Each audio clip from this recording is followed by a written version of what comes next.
So thank you so much, Elizabeth. We're going to transition here to Gallerist Jack Morris. Welcome, Jack.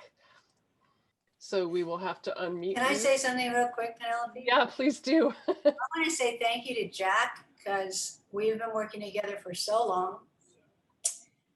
And, you know, we wouldn't be here doing this if you weren't doing this with us. So. Well, thank you. I feel like the experience with Clark and his work has been one of the most exciting aspects of my professional career. And I'd like to amplify what you said earlier, Elizabeth, that as Clark was working his way into illustration, he, as you said, his dad had encouraged him to participate in the war effort. And I've always been intrigued that his attending Haverford and studying physics would evolve into his being an artist, even though he had been doing that all along. He had the opportunity to be exposed early to the Art Students League.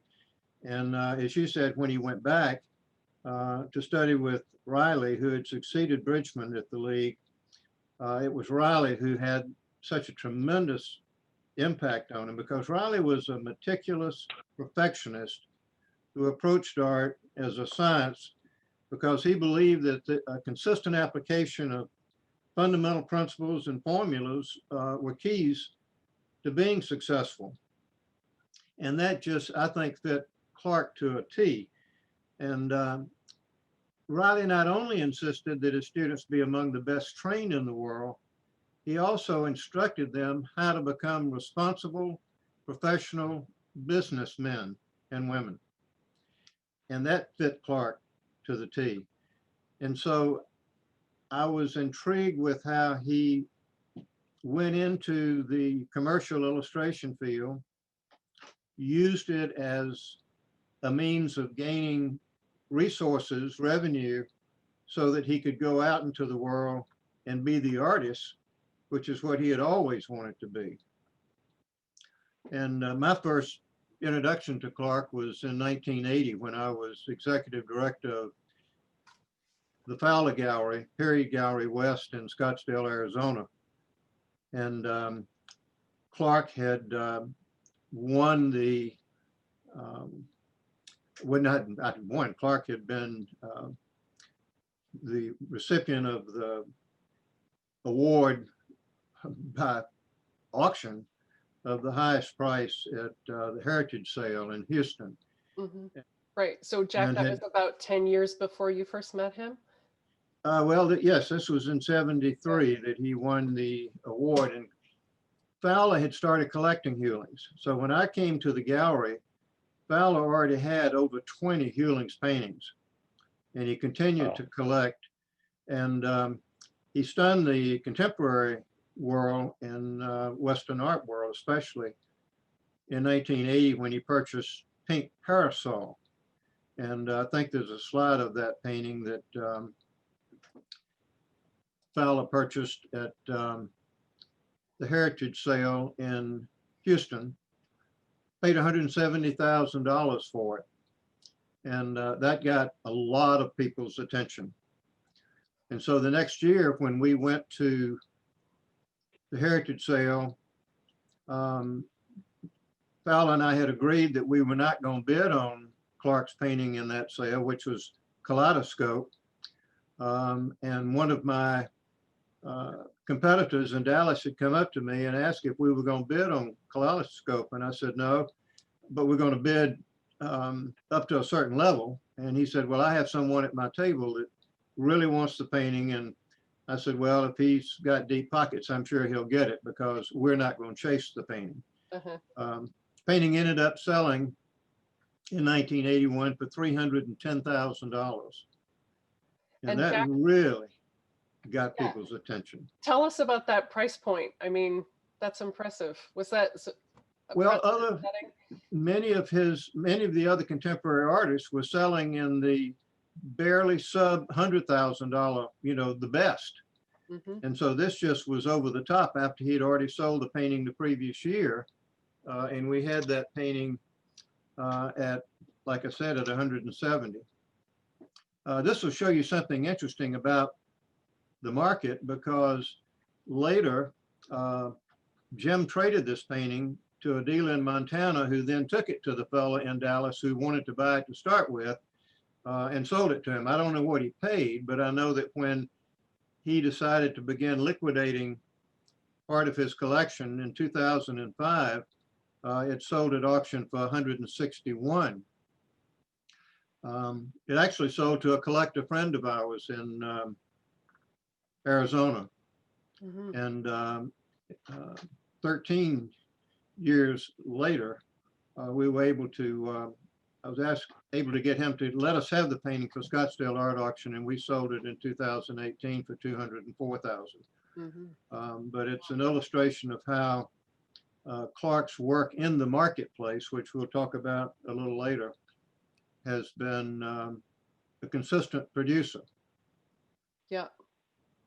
Yeah, which is not easy to accomplish. I mean, you know what, it occurred to me to ask you, Jack, I mean, obviously you were also Clark's friend, and that's one reason you've championed his work, but you must have seen something, as well as these big price points, that made you passionate about his work for your entire professional life. Well, I think in 1980, when he came out to Scottsdale, one of my assignments was to go pick him up at the airport with Mary and provide him with a Mercedes station wagon so that they could enjoy Scottsdale and Phoenix. And when Clark learned that I had been executive director of the museum in Greenville for 15 years, and we started talking about art, we became immediate friends. And we continued to share those conversations over a 30-year span. I've been privileged to visit in Mary and Clark's home and Elizabeth's home there in Santa Fe, and to sit around the dinner table in the kitchen, to talk about art, to walk up early on the frosty mornings, the Taos Highway, and we would talk about painting, American painting, and come back, and then that evening we'd be having martinis and still talking about art. That I was impressed with his strong devotion to painting and to American art. And the interesting thing, and you'll see as some of the slides that we show later, he has been pegged because he won the Prix de West as a Western artist, but other than the Grand Canyon, and other than if you consider Mexico the West, he's, you know, really not a Western painter.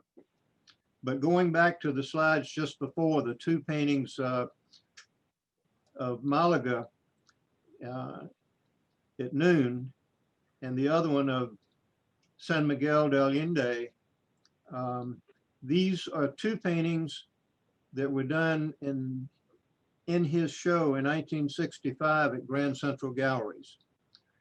This is when he is beginning to, all of the illustration skills that he had developed, he was beginning to merge those into fine art. And he was using the income from the paperback illustrations to fund his trips. I think the first trip he was gone for, what was Elizabeth, a month or so. Then in '58, I think he was gone for 3 years. He just pulled up stakes because, again, like with portraiture, with illustration, he's like, it's not what I want to do. I want to be an easel painter. I want to paint like the paintings I copied at the Metropolitan when I was a kid. So how do I do that? Well, I have to go teach myself how to do that. So he saved up his money and he went to Europe for 4 months. And then a couple of years later, he was gone for almost 3 years. Wow. Well, I know that you know, have been with him in Malaga.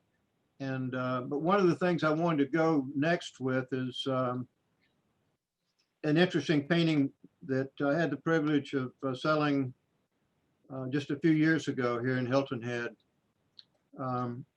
It's a painting called Near Woodville. At least that's the painting that I sold a few years ago. But if you look at this painting here, which is signed 1969, in looking at his log, now this is 1969, and we're going to, then he would go to 1970, 71. He didn't really finish this painting until 72. And watch what he does with this painting.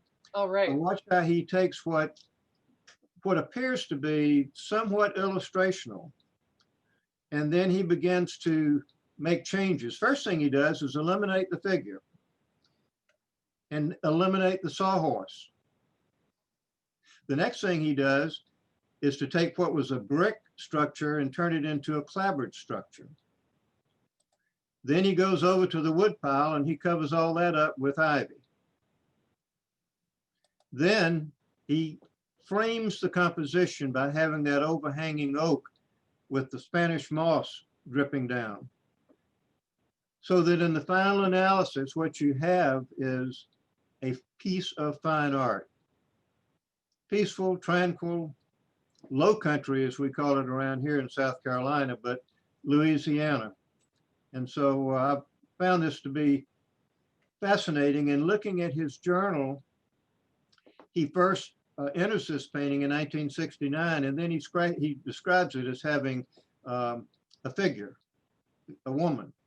Then he scratches through it, and then 1970 it appears again. And during this particular period, he had started numbering his paintings, I think, by year. In other words, if it said 6948, it would have been the 48th piece that he worked on in 69, but this thing reappears in 1970, you know, as 7051.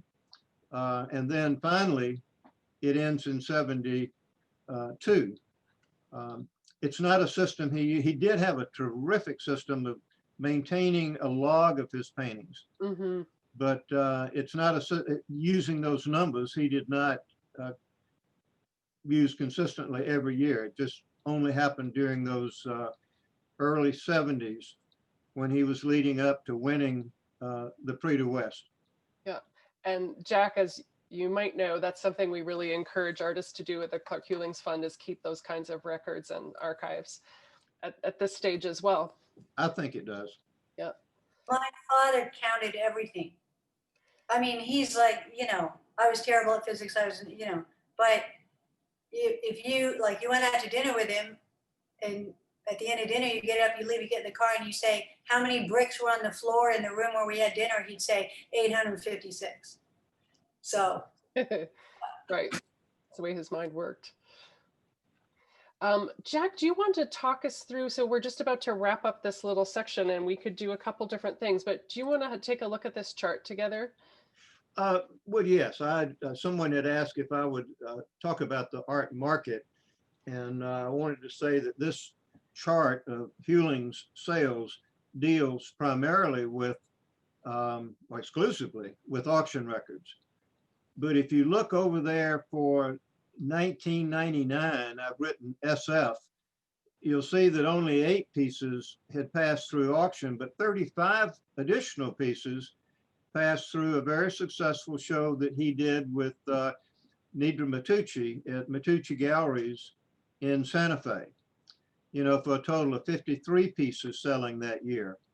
And then as you move along, you'll see 2007, that's when we had the very successful sale with Jim Ballisseri and Mike Frost at Bartfield Galleries and our galleries in Hilton Head, with what it was at 34 pieces plus an additional 22 pieces that were sold set price. So, you know, 56 pieces, exceeding $2.5 million.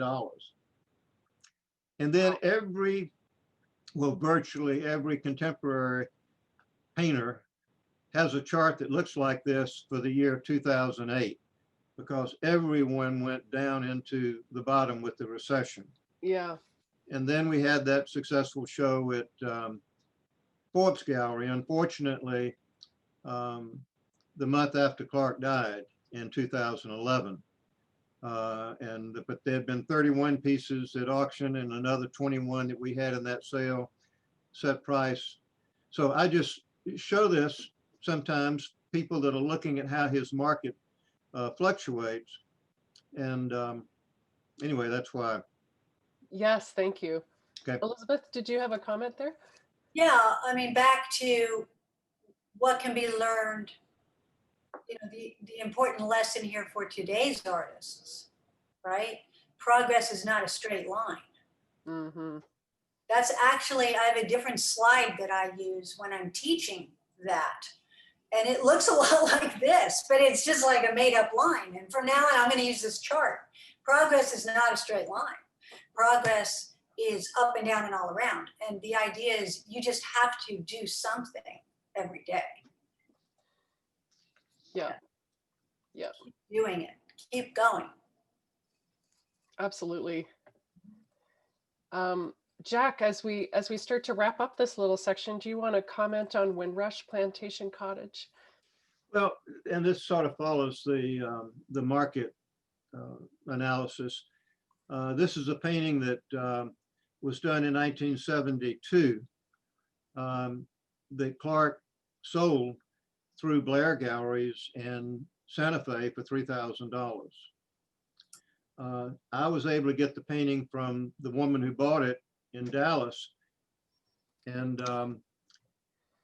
we sold the painting actually in 1996 and not 1976 for $38,500. Wow. Sold it to a collector in New Jersey.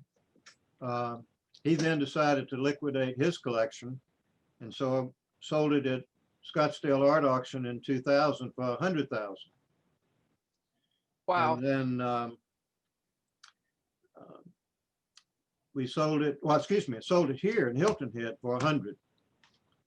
And then got the painting back from that collector in Houston and sold it in 2005 in Scottsdale to a Dallas collector for $201,000. So here you see a painting moving through a period of time after the initial sale, and it's performing very well. The fellow that got the painting in 2005, now keep in mind we went through that slump, that trough I showed you earlier, the recession, and for it to come back and sell 2 years ago for 150 seems to have held its value. And if you notice, all of the pieces that I've been talking about, at least, are not what I would describe as Western paintings. These are American paintings and European paintings, the pieces from Spain.